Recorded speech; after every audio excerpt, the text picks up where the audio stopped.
kita perlu syukur dan kita perlu berkorban kerana nak ucap terima kasih kepada Allah.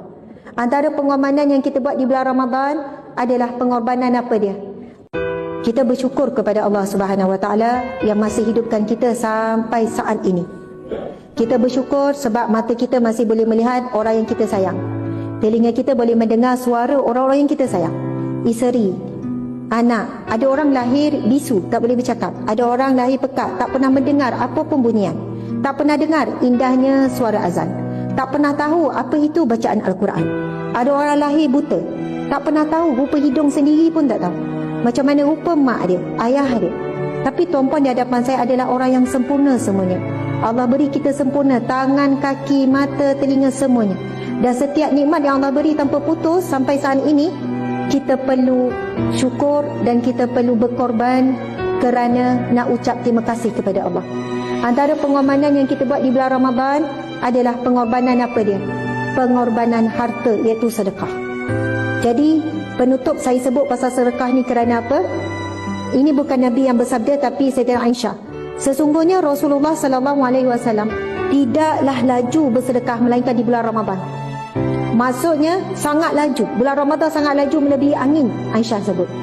Nabi pula bersabda, bila ditanya bilakah sedekah paling afdal, sedekah di bulan Ramadan.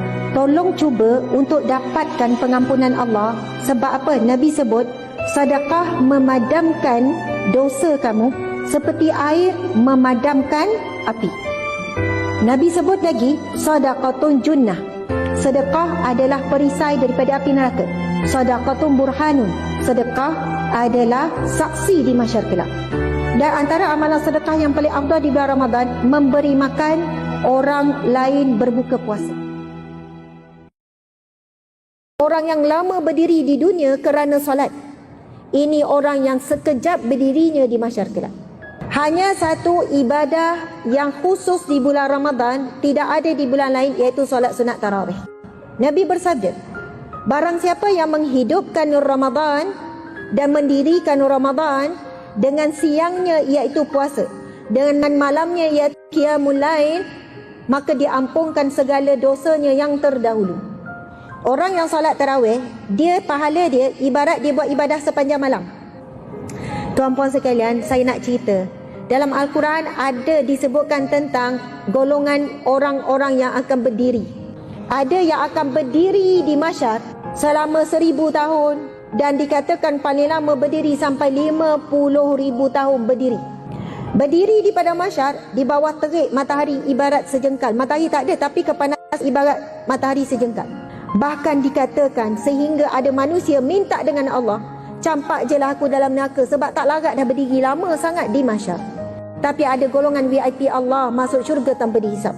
Sebab itu orang yang lama berdiri di dunia kerana solat, ini orang yang sekejap berdirinya di mahsyar kelak.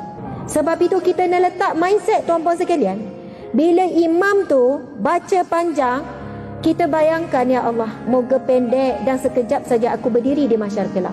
Kita dipanggil dalam senarai pendek masuk syurga tanpa dihisap ataupun dihisap dengan sekilas pandang. Amin ya rabbal alamin.